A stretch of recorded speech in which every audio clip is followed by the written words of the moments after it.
आसामनि सेबाजों खुंजानाय जे मेट्रिक आनजाद बे मेट्रिक आनजादनि फिथाइखौ 2024 आरो 2025 बिनि फिथाइखौ जोङो थांनाय बावैसो जोङो मोननो हादों आरो बे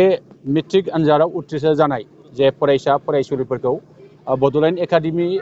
फरायसालि सामलाय आफादनि गेजेरजों दथि बरायनाय आरो बान्था गथायनाय हाबाफारि लोगोसेयैनो सेथि देथागिरि मेल बे मेलखौ जोङो गाहामैनो गाहाम जों खुंफुंनो हाबाय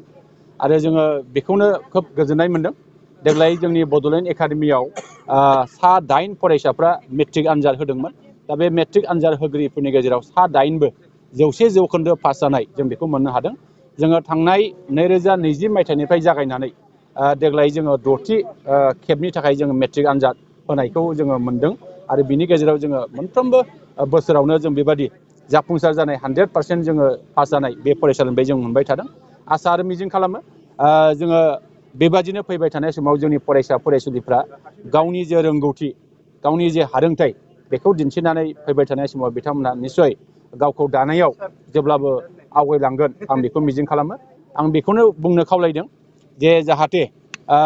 जोङो मोनसे थांखि लानानै जेरैबायदि जों बे बड'लेण्ड एकाडेमिखौ जों गायसनदों आरो बे थांखि आरो नोजोरा बेनो जे बर' बिजोंनि फरायसालि गायसननानै जोंनि बर' बिजोंखौ फोथांनाय फेदेरनाय फुवारनाय गेरेमसा खालामनाय आरो बिनि गेजेरजों जोंनि फैबाय थानाय गोदान जोलैखौ साफा साफा सुबुं धोन आरजिनाय बे थांखिखौ लानानै जों जेब्लाबो मावबाय थादों आरो दिनैनि बे हाबाफारियाव जोंहा जोंनिनो मानास सेरफां एकाडेमिनि जोंहा गोरायुं लोगोसे जोंनि सासे बर'नि मुंदांखा बावखुंगुर जोंहा फैला जे बरगयारि बिथाङा बाहागो लाफैदों आरो जोंनि बे हाबाफारियाव जोंनि ओनसोलनि गुबुन गुबुन आफाद बिनि दैदेनगिरिफोर बे हाबाफारियाव बाहागो लाफैदों। जोंनि फरायसा बिथांमोनखौ जोङो गाजा गोमजायै जों बरायनो हादों आरो बाहाय गोबां जोंनि फरायसा फरायसुलिफोर दिथागिरिफोर बाहाय बाहागो लाफैदों आरो फैबाय थानाय समाव जोङो बेबायदिनो हाबाफारिखौ लांबाय थानो हागोन बेखौ जों इसोरनिसिम जों आर'ज गाबो। दिथागिरिफोरखौ लाफानानै सेथि खेब मेला जोबलांबाय दा फरायसाफोरखौ माबायदि जोथोन लाजानो लुबैयो? दा जोंनि फरायसालि सामलाय आफादनि गेजेरजों बेखौनो जों खावलायगोन जे जोंनि फैबाय थानाय फरायसा फरायसुलिफोरखौ साफा साफा doctor engineer professor lecturer IAS officer IPS officer खालामनांगौनि थाखाय जोंनि फरायसायाल' फरायनांगौ बेखौ जों सानाखै। बिनि गुदियाव जोंनि बिमा बिफाया स्ट्रं मोनसे रल मोनसे रेसपन्सिबिलिटि लानानै जुदि गावनि फरायसाफोरखौ बा गावनि फिसाफोरखौ जुदि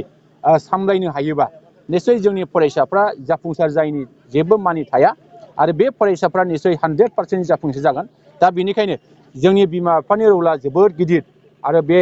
बिमा बिफानि गेजेरजोंनो न'खरनिफ्रायनो जोंनि फरायसानि जे फरायनायनि जे जागायजेननाय बेयो जागोन आरो बेखौ मोजाङै जुदि लांनो हायोबा फैबाय थानाय समाव गावनि फिसाया बा जोंनि फंबाय बिनानावमोनहा डक्टर इन्जिनियार जानो हाया बे माब्लाबाबो जानो हाया। जों बेखौ जुजिनानै जों बेखौ अभारकाम खालामनानै निस्सय जोंनि थांखियाव जों निस्सय सहैनो हागोन। दा बेनिखायनो जोंनि फरायसाफोरजों लोगोसे जोंनि दिथागिरि बिथांमोनहाबो गाव गावनि रल एन्ड रेसपन्सिबिलिटिखौ मोजाङैनो मावफुंनो हागोन आरो मावफुंनो हायोबा निस्सय जाफुंसार जागोन आं बेखौ मिजिं खालामो।